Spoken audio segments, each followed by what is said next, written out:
Kutii kutakuwepo ingawa neema imekuweko. Usije ukafikiri neema ikiwepo kutii kumeondolewa. Utachelewa kwenye hayo mavuno ya hizo baraka.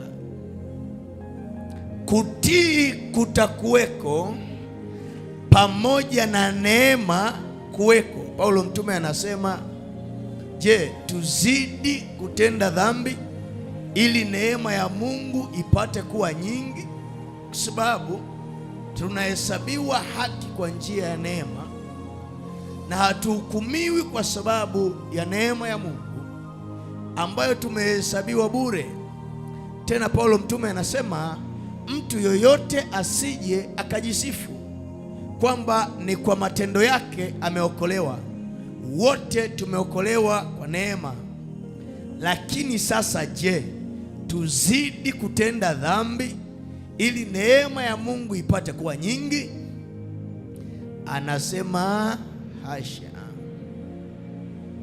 Sisi tuliokufa katika dhambi tutawezaje kuishi tena katika dhambi?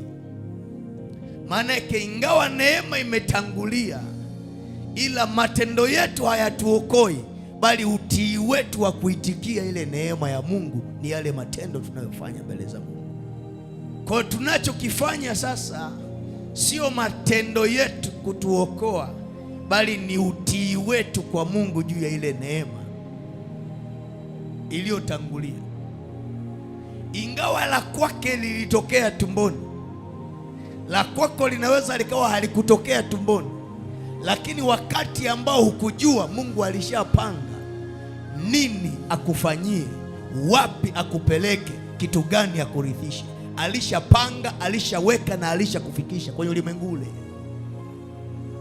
Sasa wakati taarifa zinakuja,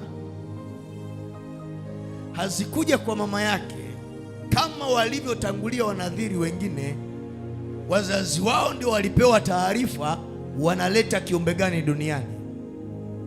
Manoa na mkewe walipewa taarifa kuhusu Samsoni, anakuja mtu wa aina gani, na utaratibu wake wa kuitikia ile neema ya kuchaguliwa kuwa mnadhiri wa Bwana utakuwaje. Wembe usipite kichwani mwake, asiguse divai wala kileo, asile mkate uliotiwa chachu. Sio kwamba hayo matendo ndiyo yanayompatia hizo nguvu, kwa sababu ingekuwa ni hayo matendo, watu wote wasingekula divai, wasingekunywa divai, wasingekula mkate uliotiwa chachu, na wasingetumia kileo, na wasingenyolewa nywele zao ili wawe kama Samsoni.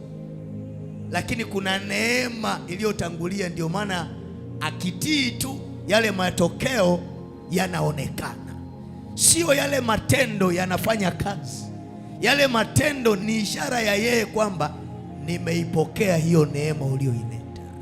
Ingekuwa ni yale matendo, watu wote wasingeruhusu watoto wao wanyolewe nywele kwenye vichwa vyao ili wawe kama Samsoni. Na ingekuwa sio ile neema, wasingegusa divai, kileo wala mkate uliotiwa chachu. Halafu wote wangekuwa kama Samsoni, wakapiga taifa zima la maadui Wafilisti kama mtu mmoja tu, bila kuhitaji kikosi cha kijeshi, bila kuhitaji silaha za kivita, bila kuhitaji upanga wala fumo. Lakini nyuma ya hayo maelekezo kuna neema. Kumi alikuwa haoni, sasa anaona. Na watu wameshika tu viuno.